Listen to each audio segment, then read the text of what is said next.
इंदौर एक ऐसा शहर जो हर साल कई बेंचमार्क सेट करता है, कभी सफाई में, कभी एजुकेशन में, और अब ये नए बेंचमार्क सेट कर रहा है रियल एस्टेट में। 15-20 साल पहले जो शहर एक प्लॉटिंग का शहर कहलाता था, अब वो कुछ और बनता जा रहा है। नमस्कार, मैं हूं विवेक और आप देख रहे हैं आपका अपना द प्रॉपर्टी शो, एक ऐसा शो जिसमें हम एनालाइज करते हैं शहर की उन प्रॉपर्टीज को, उन लोकेशंस को और उस ब्लूप्रिंट को जिसके आधार पे ये शहर ट्रांसफॉर्म हो रहा है।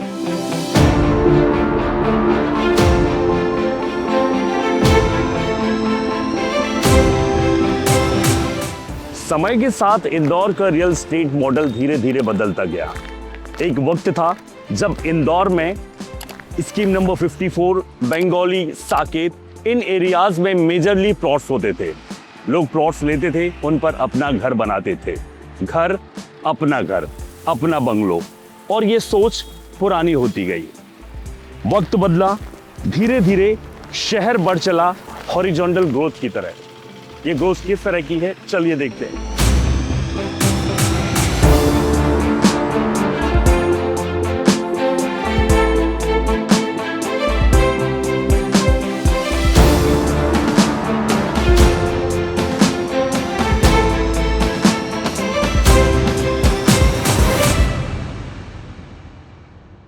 धीरे धीरे समय बदलता है, शहर बदलता है, शहर के लोग बढ़ते हैं।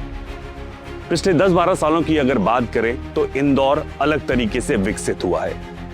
इस शहर में धीरे धीरे आईटी, इंजीनियर्स और एजुकेशन हब होने के कारण अलग अलग डायरेक्शन से, अलग अलग दिशाओं से लोग आने शुरू हुए और शहर की जरूरतें बदलने लगी।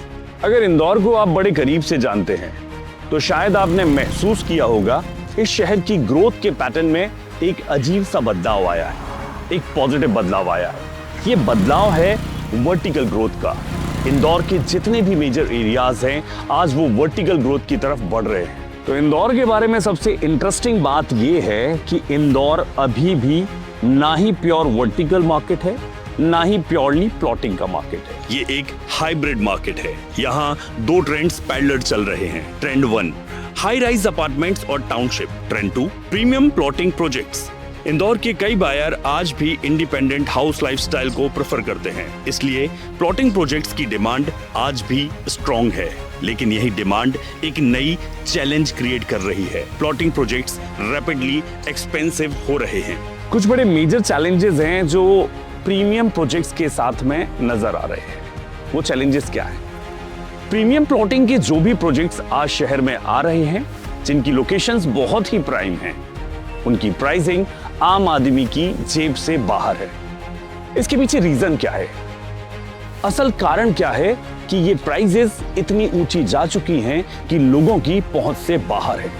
Land cost explosion, infrastructure development cost, regulatory approvals और आखिरी इन्वेस्टर्स डिमांड। इसलिए सप्लाई लिमिटेड, डिमांड स्ट्रॉन्ग होने की वजह से प्लॉटिंग प्रोजेक्ट्स प्रीमियम कैटेगरी बन गए हैं। ये सब देखने के बाद आप क्या कहते हैं? आने वाले 10-15 सालों में इंदौर किस तरफ बढ़ेगा? ये शहर किस दिशा में जाएगा?